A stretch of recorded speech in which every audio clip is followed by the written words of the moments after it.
Alright friends, in this video I'm gonna talk a little bit about David Gilmour's 2024 Luck and Strange tour. So, this is gonna be a short tour for sure, for obvious reasons. And actually, our Patreon chat was, on fire, and someone said David Gilmour changed his opinion about not playing older Pink Floyd stuff, meaning he's gonna play some older Floyd stuff, probably. We saw a great rehearsal. It was absolutely fascinating. It was really exciting to watch it. I'm gonna talk a little bit about that and his upcoming tour and his guitar gear and things like that. By the way, I couldn't do it. I couldn't just let you guys down. I recorded tutorials for Scattered, Overdrive, and Big Muff Solo. It's gonna be live this week, probably Saturday, but I don't know.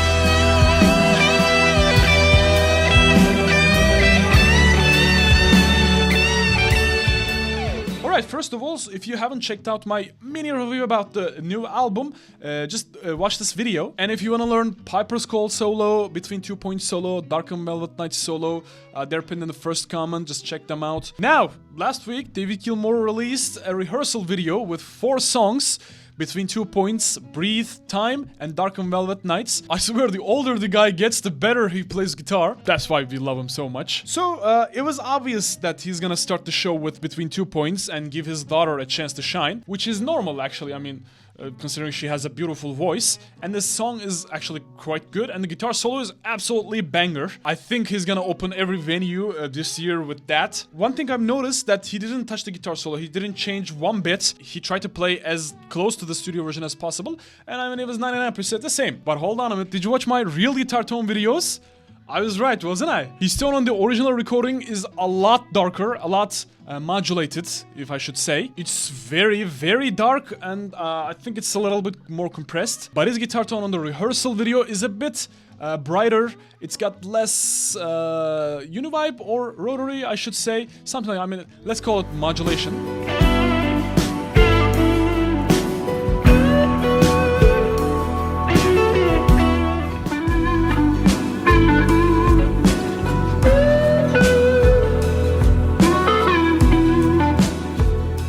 It's very close to the guitar tone I got for my cover, actually, that I did in a couple of hours since the release for you guys.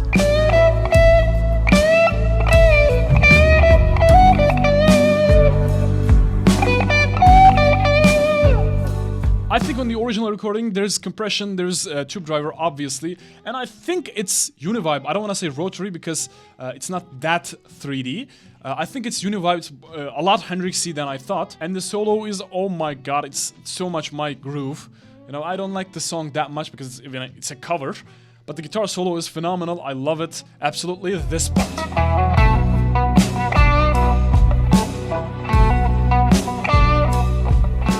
And on the rehearsal, again, it's probably compression and tube driver, and I don't hear that much univibe or rotary for that matter. But I think this is the tone that we're gonna hear on stage. What a tone, by the way. Then we move on to the Breathe and Time. This was a big surprise.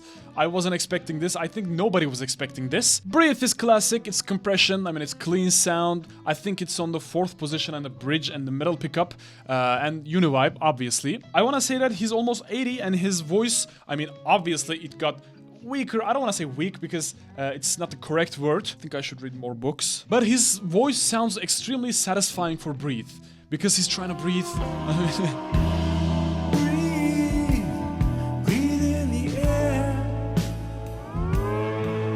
But other than that, nothing different going on here. It's just classic old Pink Floyd song. Again, everybody was caught by surprise when they hear Breathe. I don't think this is gonna be the case for stage, but I don't know. Who am I? Though he could do all Gdansk type. On Gdansk live album, he played the whole album from start to finish, then move on to the, Breathe, Time, and Shine On Crazy Diamond and everything. The other Floyd songs. But I don't know, no comment here. What do you guys think? Let's talk below. Then we move on to the Time classic intro with tape delay. Much longer delay time, by the way, than Gdansk or studio version, I think. Now for the vocals, I think you're gonna hate me for it, but do you remember Roger Waters' Redux Time? It sounds a little bit like that. Taking away the moments that make up a dull day.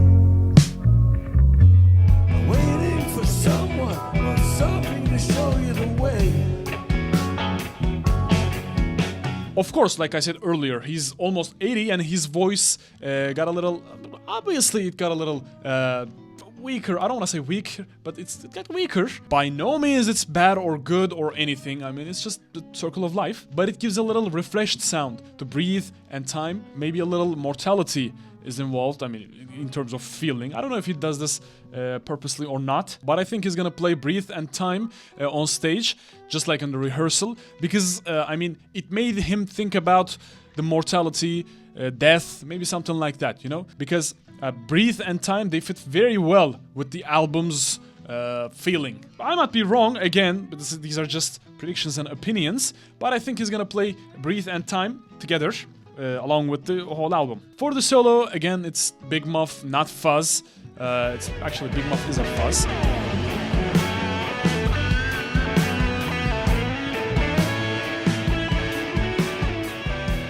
And if you want to know how to get better Big Muff tones, just watch this video. Anyway, moving on to Dark and Velvet Nights, which is my absolute favorite from the new album. It's very groovy, it's very my taste. People don't like this song actually, I don't know why. It's very rockin', the guitar solo is awesome.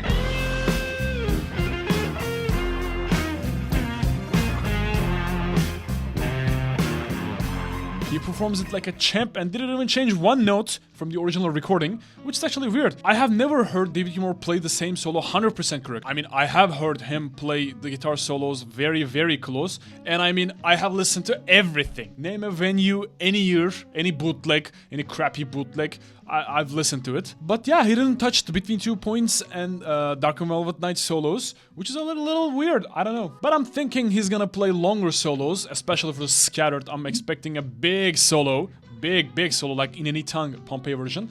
I'm expecting a very, very long Scattered solo. We all expect, actually. Now I want to say something. Go listen to Dark and Velvet Nights on the original recording, and then come back and listen to the rehearsal. Tone is almost the same, but the rehearsal sound is a little muffled, is a little muddier, don't you think?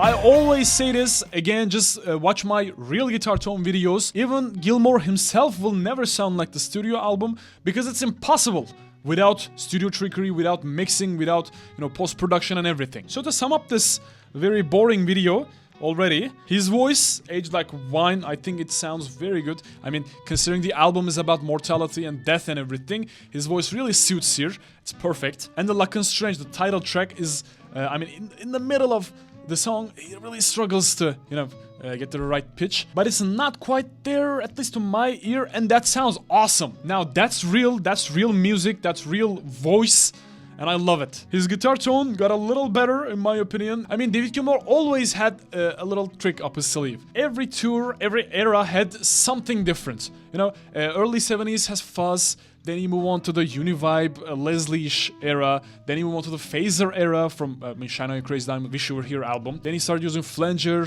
then rotary and flanger together on the Wall live. For the 80s, the chorus era, then chorus and rotary together on the 90s. Then he just used overdrive after Big Muff to, you know, get darker and smoother sounds for Gdansk and mid-2000 tour. And on Rattle.Luck tour, he actually has very sharp, very bitey guitar tones. I don't know if it's gonna be different or not, but I don't think so. I think he found his personal favorite sound. I don't know if that's even a thing. But this tour we're gonna hear about the same guitar tones as Rattle.Luck. I don't think he even touched the pedal settings, for that matter. Of course, this is my opinion and what we saw from the rehearsal. He didn't touch the album solos. He played exactly the same, which is a little weird. And I don't know what that even means. What do you guys think? And I think he'll play more Pink Floyd songs than we expect. My prediction is that it's gonna be like Gdansk. He's gonna play the whole album with his family, with Romany. Then he's gonna play something like In Any Tongue from Rattle.Luck album, and he's gonna play On an Island, I think. He maybe play a couple of songs from Rattle.Luck album 2 and On an Island for sure, but I think he's gonna play something like On the Turning Away from Floyd albums. High Hopes for sure, Comfortably Numb, Wish You Were Here, they're gonna be played for sure, and I think he's gonna play Breathe and Time too. I'm not sure about Shine On You Crazy Diamond though. I mean, this might be the only time he don't play Shine On You Crazy Diamond. I don't expect Money. I don't even expect Run Like Hell. Now let's make a set list together. Name 15 of the songs you expect that he'll play, but be realistic. I mean, he's not gonna play Sheep, he's not gonna play Pigs, Dogs, he's not gonna play Hey You. He's not gonna play Echoes. I'll be down in the comments reading and answering your predictions. Also, again, I gotta say, check out the pinned comment for Piper's Call, Between 2 Points, and Dark and Velvet Nights tutorials. I'm gonna do Scattered this week. Don't worry, it's gonna be on YouTube, Overdrive and Big Muff part. And I think I'm gonna finish the Lack and Strange album tutorials on my Patreon, along with every Pink Floyd and David Gilmour song you would imagine, live shows, studio albums, bootlegs, rare ones. Join us and join the Floyd community. We're growing every day. This is a community that thrives on music, guitars, guitar pedals, tones, everything. I'm gonna drop some useful links down below, and I'll be reading and answering your predictions. Let's talk below.